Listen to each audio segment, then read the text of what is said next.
Saint-Louis, 200 km d'autoroute en cours de réalisation pour allier ces trois localités. Le ministre des Infrastructures a fait le trajet pour constater l'avancement des travaux. Déthié Fall, qui insiste sur le respect des délais de livraison, a commencé sa journée au centre de perfectionnement des travaux publics. Et notre reporter Ibrahim Ndong a suivi la délégation pour nous regarder. Pas question de déroger à un principe, celui de commencer la journée de l'aube. Le ministre des Infrastructures le sait, le monde appartient à ceux qui se lèvent tôt, un adage bien respecté. Au centre de formation et de perfectionnement des travaux publics, la tutelle a rencontré le personnel avant de descendre sur le terrain, visiter les chantiers de l'autoroute Dakar-Tivavone-Saint-Louis. D'un linéaire de 200 km, le projet est divisé en 8 lots avec beaucoup d'ouvrages pour faciliter la mobilité des personnes et de leurs biens. C'est pourquoi on projette de réaliser 36 passages supérieurs et 124 passages inférieurs. On insiste sur les passages inférieurs parce qu'on traverse une zone sylvo-pastorale. On a aussi la zone des Niayes. Les gens ont besoin de traverser l'autoroute avec leur culture. Donc on a privilégié le passage inférieur. On passe sous l'autoroute avec les charrettes, avec les récoltes. En plus de la mobilité, il y a aussi l'assainissement qui occupe une place non négligeable. On va réaliser 230 ouvrages hydrauliques.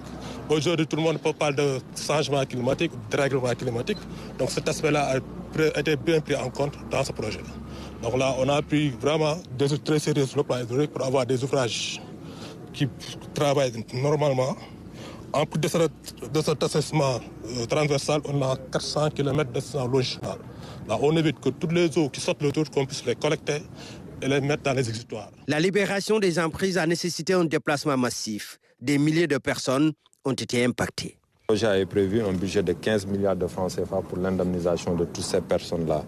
Peut-être un autre point dur qu'on aura, mais c'est peut-être à la fin, c'est le champ de tir de l'armée qu'on aura l'occasion d'en discuter. Mais rassurer que toutes les populations qui étaient situées sur le long ont fait l'objet d'une indemnisation juste et correcte avant le démarrage des travaux. Cette descente sur le terrain a permis à Déthié Fall d'avoir une idée sur l'avancement des travaux. Certaines entreprises qui quand même ont fait des avancées significatives en termes de respect des délais, mais également en termes de taux d'exécution. Par contre, nous en avons noté certaines qui quand même traînent encore. Et nous avons tenu à leur rappeler le prix qu'accorde le chef de l'État, tout comme le Premier ministre, sur le respect des délais.